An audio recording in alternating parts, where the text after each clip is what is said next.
మా మంత్రి కొండా సురేఖ గారు నిన్న 2 రకాల వాదనలు తెర మీదకి తెచ్చిళ్ళు.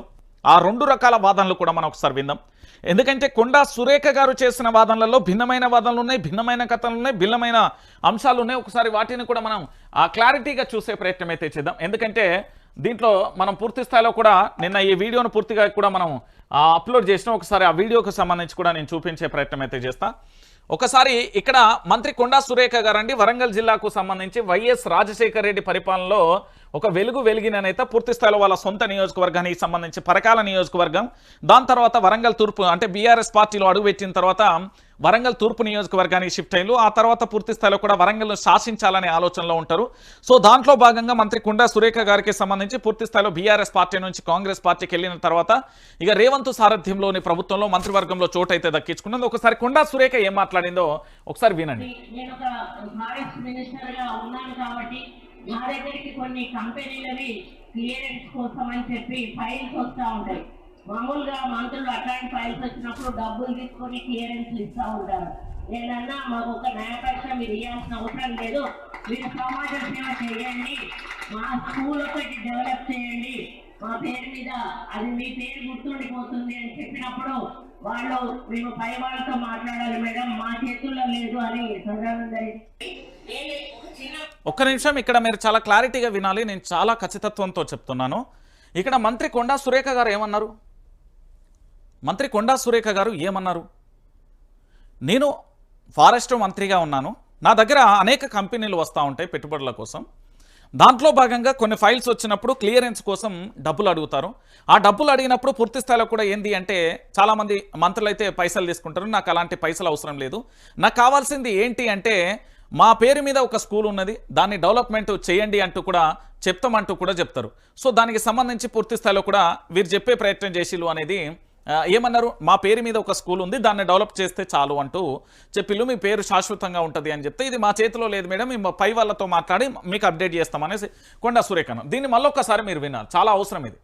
ఎందుకంటే ఇది తెలంగాణ ప్రాంత ప్రజలకు అర్థం కాని కోణంలో నేను ఒక ఫారెస్ట్ మినిస్టర్ గా ఉన్నాను కాబట్టి నా దగ్గరికి కొన్ని కంపెనీలవి క్లియరెన్స్ కోసం అని చెప్పి ఫైల్స్ వస్తూ ఉంటాయి. మామూలుగా మంత్రులు అట్లాంటి ఫైల్స్ వచ్చినప్పుడు డబ్బులు తీసుకొని క్లియరెన్స్ ఇస్తూ ఉంటారు. నేనన్నా మాకు ఒక న్యాయపక్ష మీరు ఇవ్వాల్సిన అవసరం లేదు, మీరు సమాజ సేవ చేయండి, మా స్కూల్ ఒకటి డెవలప్ చేయండి, మా పేరు మీద అది మీ పేరు గుర్తుండిపోతుంది అని చెప్పినప్పుడు వాళ్ళు మేము పై వాళ్ళతో మాట్లాడాలి మేడం, మా చేతుల్లో లేదు అని సదానంద వెయిట్ ఇక్కడ ఏం మాట్లాడిర్రు దీన్ని ఒకసారి నేను మళ్ళీ లోతుగా మీకు వివరించే ప్రయత్నం చేస్తా. ఒకసారి మీ అందరికీ కూడా ఈ సినిమా అర్థం కావాలి కాబట్టి నేను చెప్తా. ఇక్కడ మాట్లాడిన తీరేంది, మాట్లాడిన అంశం ఏంది అనేది ఒకసారి మనం ఆలోచించాలి. ఒక్కసారి ఇక్కడ పూర్తిగా కూడా ఇలా లాజిక్ ఎట్లుంటుందో కూడా నేను చెప్తా. ఈ లాజిక్ ఎట్లుంటుందో కూడా చెప్తా. ఏమని చెప్పిళ్ళు, నేను మినిస్టర్గా ఉన్నాను. ఎవరు? కొండా సురేఖ మినిస్టర్ దగ్గరికి ఏమొస్తాయి? పెండింగ్ ఫైల్స్ వస్తాయండి. పెండింగ్ ఫైల్స్ అంటే కాంట్రాక్టుకు సంబంధించిన బిల్లులు ఇవ్వకపోవడమో, లేకపోతే వాళ్ళు ఏదైనా బిల్లింగ్కు సంబంధించి కన్స్ట్రక్షన్ చేసిన తర్వాత పైసలు రాకపోవడమో, లేదా ఏదైనా ఫ్లైఓవర్ విషయంలో కానీ, లేదా ఆ జిల్లా కానీ ఆ రాష్ట్రంలో మన రాష్ట్రంలో ఎక్కడైనా పెట్టుబడులు పెట్టడానికి ప్రభుత్వం నుంచి ఏంది అంటే ప్రభుత్వ భూమి లీజ్కి ఇవ్వడమో, ఇలాంటివి అన్నీ వస్తాయి. ఫైల్ వచ్చినప్పుడు ఈడ ఏమని చెప్పిండ్రు అంటే పూర్తి స్థాయిలో కూడా ఆ ఫైల్కు సంబంధించిన ఎపిసోడ్లో అక్క ఒక చిన్న క్లారిటీగా చెప్పింది. ఈ విషయం మీ అందరికీ కూడా తెలవాల్సిన ఎపిసోడ్ కనబడుతుంది. ఏంది అనేది ఒక్కసారి మీకు చెప్తా. ఎందుకంటే తెలంగాణ రాజకీయ నాయకులు అంత మంచోళ్ళు ఉన్నారా అంటే నాకు అసలు ఒకటి ఫైల్స్ వచ్చినాయి, ఈ ఫైల్స్ క్లియరెన్స్ కోసం వచ్చినాయి. ఎవరు? మినిస్టర్ గారు చెప్పారు. ఈ క్లియరెన్స్కు రావడంతో ఈ ఫైల్స్ను క్లియర్ చేయాలన్నప్పుడు మినిస్టర్లు ఏం చేస్తాడు? దాదాపుగా ఒక 100 కోట్లు ఉన్నదండి. 100 కోట్లు ఉంటే దీంట్లో కమిషన్ అడిగారు. కమిషన్ అడిగితే ఏం అడుగుతారో 10 కోట్లు, లేకపోతే ఒక 5 కోట్లు ఖచ్చితంగా అడుగుతారు. 100 కోట్లలో 10 కోట్లు 5 కోట్లు అడుగుతారు. ఇక్కడ నాకు ఈ డబ్బులు అవసరం లేదు, కానీ మీ పేరు మీద ఈ ఫైల్స్ ఎవరైతే ఉన్నాయో వారి పేరు మీద స్కూల్ అంటే పాఠశాల, మన భాషలో పాఠశాలను వీళ్ళు డెవలప్ చేయాలి. వీళ్ళ ఫైల్స్ క్లియర్ కావడానికి వీళ్ళు ఏమని చెప్పింది, నాకు లంచం లేదా ఇతరత్ర అవసరం లేదు అన్నది. మన భాషలో ఇది లంచం అంటారు. లంచం నాకు అవసరం లేదు, డబ్బులు అవసరం లేదు. ఎవరు చెప్పారు? ఫారెస్ట్ డిపార్ట్మెంట్కు సంబంధించి దేవాదాయ శాఖకు సంబంధించిన కొండా సురేఖ గారు చెప్పారు. కొండా సురేఖ గారు ఇంత క్లారిటీగా చెప్పారు కదా, ఏమని, నాకు అవసరం లేదు కానీ నా పేరు మీద పాఠశాల డెవలప్ చేయండి.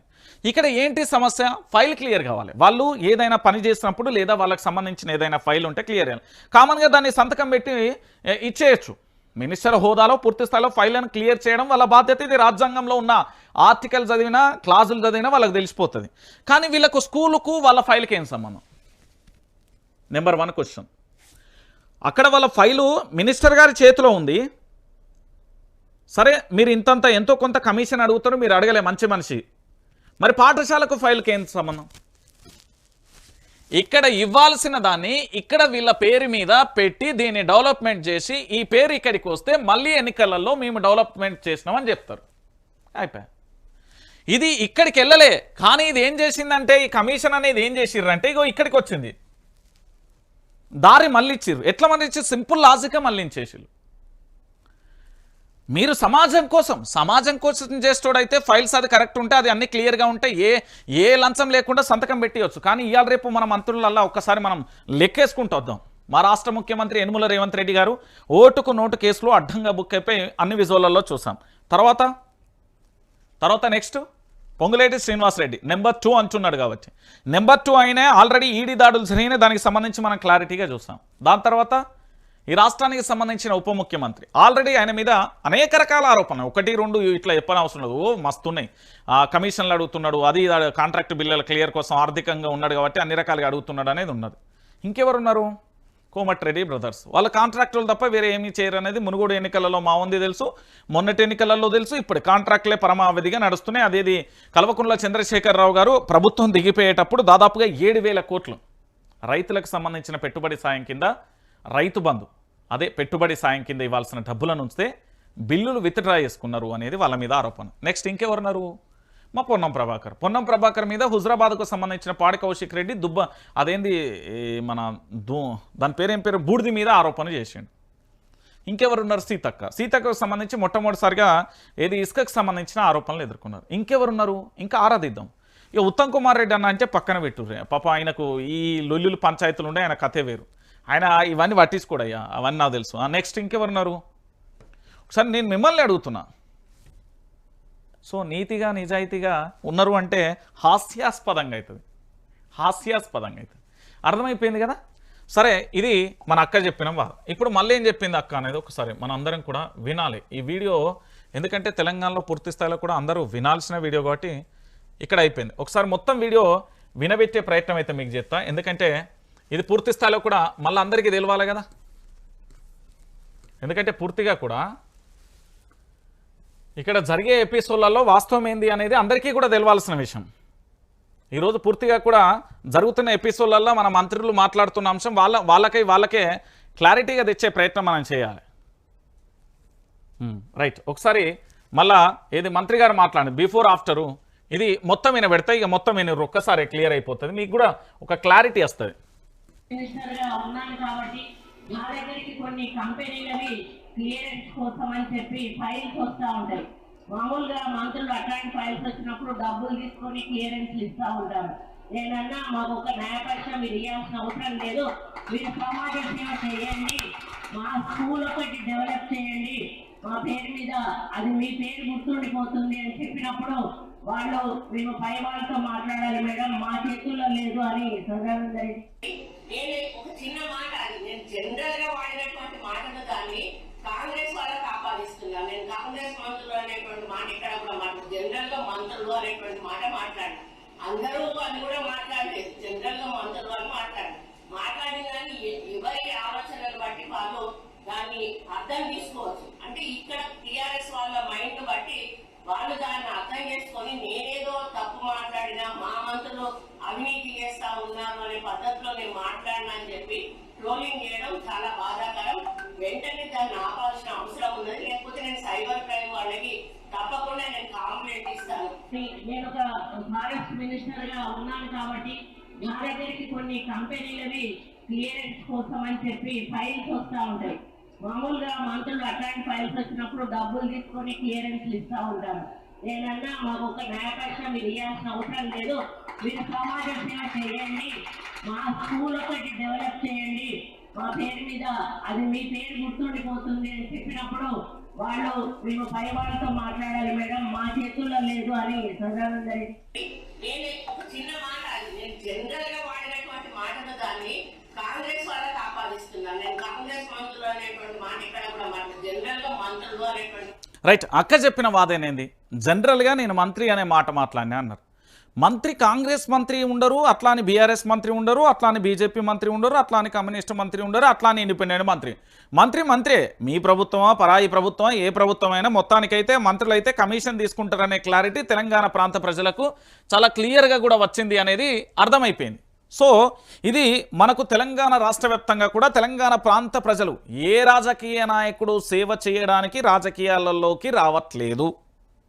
ఈ విషయాన్ని మీరు గుర్తుపెట్టుకోకపోతే తెలంగాణ ప్రాంత ప్రజలందరూ కూడా ఇంకా మనం ఏంది అంటే భ్రమలో బతికినట్టు అయిపోతుంది. నా భాషలో చెప్పాలంటే భ్రమలో కలలో ఇలలో అంటారు కదా, అట్లా బ్రతికినట్టు ఉంటుంది.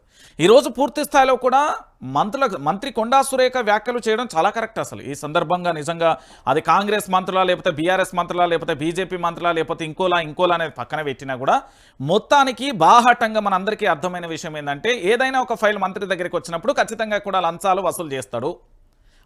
మన భాషలో లంచాలను అడుగుతాడు, లేదా కమిషన్ అంటే గదే తెలంగాణ భాషలో లంచం అదైతే అడుగుతాడు అని చెప్పిండు. అయితే ఇప్పుడు ఇక్కడ పని ఎవరికి వచ్చింది పూర్తి స్థాయిలో కూడా మళ్ళీ ఇది ఇంటెలిజెన్స్ సంబంధించిన ఏసీపీ దాడులకు పోయింది. సో సార్ మీరు మంత్రుల మీద ఫోకస్ పెడితే చాలామంది బయటపడతారు. మరి మా అక్క చెప్పిన ప్రకారం లెక్క ప్రకారం ఏ పార్టీ అయితే మనకెందుకు, అది పాపం ఆయన ఎంత కష్టపడి కాంట్రాక్టు తీసుకున్నాడో ఎంత పని చేసిన తర్వాత ఫైళ్ళు తమ దగ్గరికి వచ్చినాయో దాన్ని క్లియరెన్స్ ఉంటే సంతకం పెట్టి ఇచ్చేయాలి. కానీ క్లియరెన్స్ కోసం పైసలు డిమాండ్ చేస్తారు అనేది మనకి ఈరోజు చాలా క్లారిటీగా ఒక మంత్రి గారి నోట అంటే సురేఖ గారు ఈ సందర్భంగా చెప్పడం చాలా మంచి విషయం. మంత్రి నోట వచ్చిన ఈ మాట చాలా మంచి పరిణామం. ఎందుకంటే మంత్రులు కూడా లంచాలు తీసుకుంటారు అనేది క్లారిటీ అయిపోయింది. అది ఏ పార్టీతో మనకు సంబంధం లేదు. సో మొత్తానికైతే మంత్రులు అయితే ఫైల్ క్లియరెన్స్ కోసం పైసా అడుగుతారు. కాదంటే ఇక్కడ సురేఖకి ఏం అడిగిందంటే పూర్తి స్థాయిలో కూడా అక్క అడిగింది ఏంటంటే నాకు గసొంటి ఇష్టం లేదు, మీ పేరు మీద ఏదన్నా మీకు ఆలోచన ఉంటే లేకపోతే మీకు చేయాలనిపిస్తే ఏదన్నా స్కూల్ దత్తత తీసుకొని లేకపోతే ఇంకోటి ఏదన్నా దత్తత తీసుకొని పూర్తి స్థాయిలో డెవలప్మెంట్ చేయమని అక్కడ అడిగింది. సో ఇక్కడ మీకు అర్థమైపోయి ఉంటుంది ఏంటి అంటే లాజిక్ చాలా సింపుల్ అండి, పెద్దగా మనం దీని గురించి ఆలోచించాల్సిన అవసరం లేదు. సో దీనికి సంబంధించిన ఎపిసోడ్ ఇప్పుడు తెలంగాణ రాష్ట్ర వ్యాప్తంగా చర్చనీయాంశంగా మారుతుంది.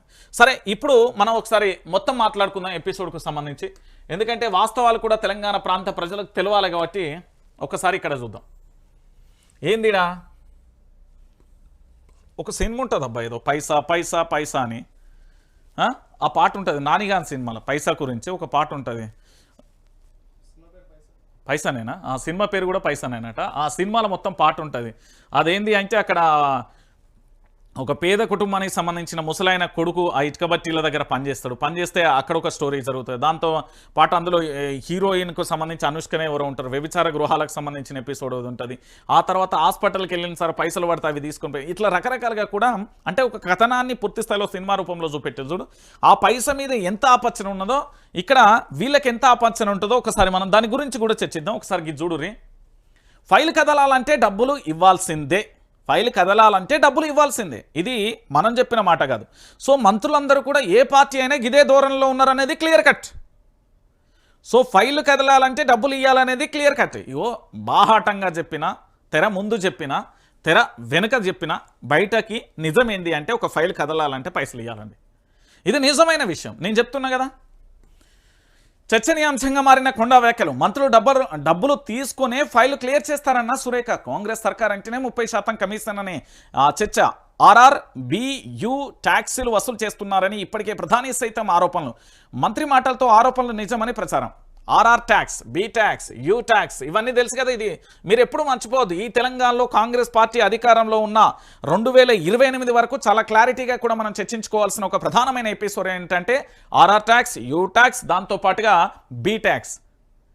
ఇవి ఎవరి అఫీషియల్గా ప్రభుత్వం వేసే ట్యాక్సులు కాదు, అన్అఫీషియల్గా ప్రభుత్వానికి సంబంధించిన ఎవరైతే మంత్రులు లేకపోతే ముఖ్యమంత్రులు లేకపోతే ఇతరతర సో వాళ్ళ బంధువులకు సంబంధించి వేసే ట్యాక్స్. ఇది రాజ్యాంగంలో లేదు, లేదా దీనికి సంబంధించిన జీవో లేదు. ఇది అన్అఫీషియల్గా వసూలు చేసే ట్యాక్స్. దీనికి సంబంధించి మొత్తం రాష్ట్ర రాజకీయాలలో చర్చనీయాంశంగా మారుతున్న ఎపిసోడ్ అన్నట్టు. ఒకసారి కాంగ్రెస్ అంటేనే కమిషన్లు అంటేనే కాంగ్రెస్, ఇవి ప్రతిపక్షాలు చేసిన ఆరోపణలు. కానీ ఇప్పుడు మంత్రి కొండా సురేఖ ఈ విషయాన్ని బహిరంగంగా ఒప్పుకున్నారు. మంత్రుల దగ్గరకు వచ్చే ఫైళ్లకు క్లియరెన్స్ రావాలంటే డబ్బులు ఇవ్వాల్సిందని చెప్పడం రాష్ట్ర రాజకీయాలలో సంచలనంగా మారింది. స్వయంగా మంత్రిని డబ్బులు తీసుకుంటున్నామని చెప్పడంతో ప్రతిపక్షాలు ఇన్నాళ్ళు చేసిన ఆరోపణలు నిజమని స్పష్టమైంది. దీంతో కాంగ్రెస్ కమిషన్ల వ్యవహారం రచ్చరచ్చగా మారింది. సొంత పార్టీలోనే కుంపటి మొదలైనట్టయింది అంటూ కూడా చెప్తున్న పరిస్థితి కనబడుతుంది. ఇక ఇదే అంశాన్ని మళ్ళొకక్కడ కమిషన్లు ఫుల్ ఖజానా ఢల్. ఇక్కడ విషయం ఏంది అంటే మంత్రి కొండా సురేఖ గారు మాట్లాడిన ఎపిసోడ్ మరోలా ఉంది. ఏంది అంటే మంత్రులు ఎవరైనా వాళ్ళ దగ్గరికి వచ్చినప్పుడు ఫైల్ ఏదైనా క్లియర్ చేసేటప్పుడు కమిషన్ తీసుకుంటారు లేదా డబ్బులు తీసుకుంటారు. కానీ నేనేమన్నానంటే మా గసవంటి అదు ఏదన్నా డెవలప్మెంట్ చేయమన్నా అని చెప్పిన పరిస్థితి కనబడుతుంది. అంటే అది కాంగ్రెస్ మంత్రులని కాదు, బీఆర్ఎస్ లేకపోతే బీజేపీ కమ్యూనిస్టో లేకపోతే ఢిల్లీకి సంబంధించిన ఆమ్ ఆద్మీ లేకపోతే ఇతర రాష్ట్రాలు అట్లా కాదు. ఒక మంత్రి దగ్గరికి ఏదైనా ఫైల్ వచ్చినప్పుడు ఖచ్చితంగా కూడా పైసలు తీసుకుంటారు అనేది ఫుల్ క్లారిటీ అన్నట్టు. ఇక్కడ ఏం జరిగింది, మంత్రులు డబ్బులు తీసుకొని ఫైల్ క్లియర్ చేస్తారు. అటవీ శాఖ మంత్రి కొండా సురేఖ సంచలనమైన వ్యాఖ్యలు. కాంగ్రెస్ అవినీతిని మంత్రి నిర్ధారించారంటున్న విశ్లేషకులు. ఇప్పటికే మెజార్టీ మంత్రులపై కమిషన్ల ఆరోపణలు. గతంలో సచివాలయంలో ధర్నాకు దిగిన కాంట్రాక్టర్లు ఆర్ ట్యాక్స్ పై రాహుల్కు ఇటీవల రియాల్టర్ల ఫిర్యాదు. ఇక రాష్ట్రంలో ఆర్ఆర్ ట్యాక్స్ అని గతంలో ప్రధాని ఆరోపణలు. 30% కమిషన్లు తీసుకున్నారన్న కాంగ్రెస్ ఎమ్మెల్యే కొండా సురేఖ వ్యాఖ్యలపై అధికారంలో అంతర్మదం. రాష్ట్రంలో నడుస్తున్నది కమిషన్ల సర్కార్. కమిషన్లు తీసుకుంటున్న మంత్రుల పేరు బయట పెట్టాలి. BRS working president KTR. నేను మంత్రిని కాబట్టి నా దగ్గరికి కొన్ని కంపెనీలకు సంబంధించిన ఫైల్స్ క్లియరెన్స్ కోసం వస్తాయి. మామూలుగా మంత్రుల వద్దకు అలాంటి ఫైల్స్ వచ్చినప్పుడు డబ్బులు తీసుకొని కొన్ని క్లియర్ చేస్తారు. కానీ నయా పైసా పైన ఇవ్వాల్సిన పని లేదు. మీరు సమాజం సేవ చేయండి, మా స్కూలు 1-2 డెవలప్ చేయండి, మీ పేరు గుర్తుండిపోతుందని మంత్రి క్లియర్గా చెప్పారు. అంటే నాకు పైసలు ఇవ్వాల్సిన అవసరం లేదు, ఏదైనా స్కూల్ డెవలప్మెంట్ చేయమని చెప్పారు. మంత్రి శాలరీ ఎంత ఉంటుంది ఒకసారి ఇక్కడ చూడు రే. ఇందులో ఇంకొక ఉన్నది కథ నేను చెప్తా. ఒకసారి వాళ్ళ శాలరీలు ఎంత ఉంటాయో చూద్దాం. ఒకసారి ఇక్కడ రాష్ట్రానికి సంబంధించి కమిషన్ల వాదంగా అంటే ఒక మినిస్టర్ అయిన తర్వాత నేను ఊహించని పరిణామాలు కొన్ని మీకు చెప్తా. ఈ తెలంగాణ రాష్ట్ర వ్యాప్తంగా చాలా వరకు మనం లోతుగా కనుక చర్చించుకుంటే ఎమ్మెల్యే కానీ ఎమ్మెల్సీ కానీ ఎంపీ కానీ వాళ్ళు ఒకటోసారి ఎమ్మెల్యే అయినా ఎమ్మెల్సీ అయినా ఎంపీ అయినా కేవలం 6 నెలలు దాటలేదు అద్భుతమైన ఇల్లు వస్తుంది. 6 నెలలు దాటలేదు ఫామ్ హౌస్ వస్తున్నది. 6 నెలలు దాటలేదు పూర్తి స్థాయిలో కూడా ఎంత అంటే అసలు మనకు ఊహించని ఖజానా వాళ్ళకు వస్తుంది. ఎక్కడి నుండి వస్తుంది? ఇప్పుడు ఒక రైతు ఉన్నాడు, రైతుకు సంబంధించి వర్షాకాల పంట వేస్తాడు, ఎండాకాల పంట వేస్తాడు. ఇంకా లక్కు బాగుంటే 3 పంటలు పండుతాయి, లేదా 1,24,000 మొత్తం అలవెన్స్లతో గారు. రైట్. ఇప్పుడు ఒక మంత్రి ఒక జీతం ఎంత? 1,24,000. ఇంకేమైనా ఉన్నా పైన 700, 300 అట్లా 1,24,000 జీతం అండి. ఏది ఒక మంత్రి జీతం. అలవెన్సులు 2,500. ఇంకేమైనా ఉన్నాయా? అంతే, ఎనఫ్. సో మొత్తానికి 1,26,500 జీతం అలవెన్స్లతో కలిపి. క్లియర్ కట్గా కదా, 1,26,500. ఇప్పుడు ఒక మంత్రి అయితే సో ఈ జీతానికి సంబంధించి మనం ఇంకా లోతుగా చర్చించుకుంటే ఒక మంత్రి దగ్గర కాన్వాయ్లో తక్కువలో తక్కువ ఎన్ని ఉంటాయి కార్లు? ఒక 6 నుంచి 10 ఉంటాయా? 10 ఈజీగా ఉంటాయి. 10 కార్లు ఉంటాయండి. 10 కార్లతో పాటు వాళ్ళకు ఏది పోలీసులకు సంబంధించిన గన్మెన్లు ఉంటారు, వీళ్ళకి ఫుడ్ వీళ్ళే పెట్టాలి. దాంతోపాటు డ్రైవర్లు ఉంటారు, పిఏలు ఉంటారు, పిఆర్ఓలు ఉంటారు, ఆఫీసు ఉంటుంది వీళ్ళకు. ఈ కేవలం 1,24,000 జీతాలలో ఇది ప్రభుత్వం చెల్లించే జీతాలు, ఇవి పక్కన పెట్టుకోరు. కానీ వీళ్ళ పర్సనల్గా మాత్రం కొన్ని వెహికల్ తిరుగుతాయి, వీళ్ళ హ్యాండ్వర్లో జరుగుతాయి కదా. 6 నెలల్లోనే 1,24,000 జీతాలకు అంటే 1,26,500 జీతం వచ్చే ఒక మంత్రికి నాకు అర్థం కాని విషయం ఏంటంటే వీళ్ళకు ఫామ్ హౌస్లు ఎట్లా వస్తాయండి? ఫామ్ హౌస్ కానీ లేకపోతే ఎకరాలకు భూములు ఏమైనా ఉండొస్తాయండి? ఇది కాదనుకుంటే మీరు ఆలోచించుర్రి. భూములు, ఇల్లులు, ఇక నియోజకవర్గాలలో అద్దాల మేడలు కనబడతాయి. యాడ్ నుండి వస్తాయి? కేవలం 1,26,500 రూపాయల జీతం మీది. ఒక మంత్రి జీతం 1,26,500 రూపాయల జీతం అలవెన్సులతో కలిపి. అలవెన్సులతో కాకపోతే 1,24,000 జీతం. మరి ఈరోజు ఈ జీతానికి వీళ్ళకి ఇవన్నీ ఎక్కడి నుండి వస్తాయి? ఒకసారి మన తెలంగాణ ప్రాంతంలో ఉన్న ప్రతి పౌరుడు ఆలోచించాల్సిన విషయం. అన్న ఒక మంత్రికి సంబంధించిన జీతం పూర్తి స్థాయిలో 1,24,000 రూపాయలు. అలవెన్సులు 25. ఎమ్మెల్యేది ఎంత ఉన్నది? ఎమ్మెల్యే ఎంపీ ఒకసారి అందరికీ చూడు. దాంతో పాటుగా ముఖ్యమంత్రి జీతం కూడా చూడు. సో మొత్తానికి ఈ ఒక్క జీతంలో వీళ్ళకు బంగ్లాలు వస్తాయి, భూములు వస్తాయి, ఇల్లులు వస్తాయి, అసలు కార్పొరేట్ స్థాయిని మించి వస్తున్నాయి. ఎంత ఆశ్చర్యకరం అంటే ఒక మంత్రికి సంబంధించి ఇట్లుంటే ఇక మన ఎమ్మెల్యేలకు సంబంధించి ఎమ్మెల్యేలు కేవలం 6 నెలల్లో 25,000 నెలకు అంతే. ఒకసారి కాంగ్రెస్ పార్టీ నాయకులను చూడరి, కాంగ్రెస్ పార్టీకి సంబంధించి అంటే ఎమ్మెల్యేలను వీళ్ళు కేవలం 6 నెలలలో అద్భుతమైన ఇల్లులుగా ఇచ్చిన ఎమ్మెల్యేలను ఒకసారి మీరే చూడరు. మీరు మీ నియోజకవర్గాలు వాళ్ళ నియోజకవర్గాలు ఇంటింటికి తిరిగిన అవసరం లేదు, వాళ్ళ సోషల్ మీడియా మాధ్యమాలలో చూస్తే అయిపోతుంది. కొత్త ఇల్లులు వస్తాయి. అవి కొత్త ఇల్లులు దగ్గర నాకున్న సమాచారం 6 కోట్ల నుంచి 10 కోట్ల వాల్యూ చేస్తుంది. తక్కువ అన్న 6 కోట్ల లోపు ఉంటుంది. ఇల్లు ఎక్కడి నుండి వస్తాయండి ఒక ఎమ్మెల్యే అయితే? ఒకటి. రెండోది, ఈయనకు కూడా ఎకరాలకు భూములు వస్తాయి. ఏంది వాళ్ళ బామ్మని, బావని, సడ్డకుడని, అన్నని, తమ్ముడని వాళ్ళ పేర్ల మీద వస్తాయి. అంటే ఒకసారి ఆలోచించండి, ఎమ్మెల్యేకు గిడి 25,000 ఉంటుంది, మంత్రికి 1,25,000 ఉంటాయి, 24,000 ఉంటుంది, అలవెన్స్లతో 2,500. మరి వీళ్ళు ఏ విధంగా డెవలప్మెంట్ అవుతున్నారు? ఒకసారి తెలంగాణలో ఉన్న ప్రతి పౌరుడు కూడా ఆలోచించాల్సిన విషయం. అంటే క్లియర్ కట్గా ఏంది, ఏ మంత్రి అయినా ఏ ఎమ్మెల్యే అయినా ఫైల్స్ వస్తాయి, దాని సంతకం పెడతారు, లంచాలు వస్తాయి. అంటే క్లియర్ కట్గా అఫీషియల్గా వాళ్ళు తీసుకుంటారు అని చెప్పేది ఒకటి. ఇది ఒకటి క్లియరెన్స్గా అర్థమైపోయింది. అయితే వీళ్ళ పరిస్థితి ఇట్లున్నదా? మరి మన రాష్ట్రం పరిస్థితి ఏందనుకుంటారు? 1,24,000 రూపాయలు వచ్చే మంత్రి బంగ్లాలు కడతారు, అద్భుతమైన ఫామ్ హౌస్లు కట్టుకుంటారు, అద్భుతమైన ఎకరాలు కొంటారు, విల్లాలుంటే కార్పొరేట్ స్థాయిని మించే లెవెల్ ఉంటుంది. అసలు నాకు తెలిసి అనిల్ అంబానీ, ఆదాని వీళ్ళు ఉంటారు కదా, దేశవ్యాప్తంగా ఉన్న వీళ్ళను మించిపోయి ఉన్నట్టుగా కనబడుతుంది. ఇక్కడ ఒకసారి మన రాష్ట్రం చూడండి. 2024-25లో పరిస్థితి రెవెన్యూ రాబడులు అంటే అంచనాకు సంబంధించి ఎంత? 2,21,242 కోట్ల అంచనా. ఏంది రెవెన్యూకి సంబంధించిన రాబడులు మనకు వచ్చేటి వచ్చిన ఎంత? 1,67,804 కోట్లు. తగ్గుదల ఎంత అయింది? 53,438 కోట్లు. ఇది చాలా జాగ్రత్తగా వినాలి తెలంగాణ ప్రాంత ప్రజలారా. ఈ వీడియో అందరికీ షేర్ చేయండి. ఇక్కడ 53,438 కోట్లు తగ్గుదలైంది. పైసలు ఎవరి జేబులకు పోయినాయి? క్లియర్ కట్గా మీరు ఆలోచించాలి. అంచనా వ్యయానికి సంబంధించి ఇక్కడ మీరు చాలా క్లియర్గా కూడా రెవెన్యూకు సంబంధించిన రాబడులు అండి. అంటే మనకు వచ్చే ఆదాయం ఎంత రావాలి? 2,21,242 కోట్లు రావాలి. కేవలం వచ్చేది ఎంత? 1,67,804 కోట్లు మాత్రమే వస్తున్నాయి. అంటే 53,438 కోట్లు ఎక్కడికో పోతున్నాయి. ఒకటి. ఇక పన్ను ఆదాయానికి సంబంధించి ఆల్రెడీ ఇక్కడ రెవెన్యూ రాబడులలో భాగంగా 2.23% తగ్గుదల జరిగిందా? ఇక పన్ను ఆదాయం 1,64,397 కోట్ల రూపాయల అంచనా. ఇది మన రాష్ట్రానికి సంబంధించి ఎంత రావాలి అని చెప్పడానికి ఇది అన్నట్టు. సో ఎంత రావాలి ఇక్కడ పూర్తి స్థాయిలో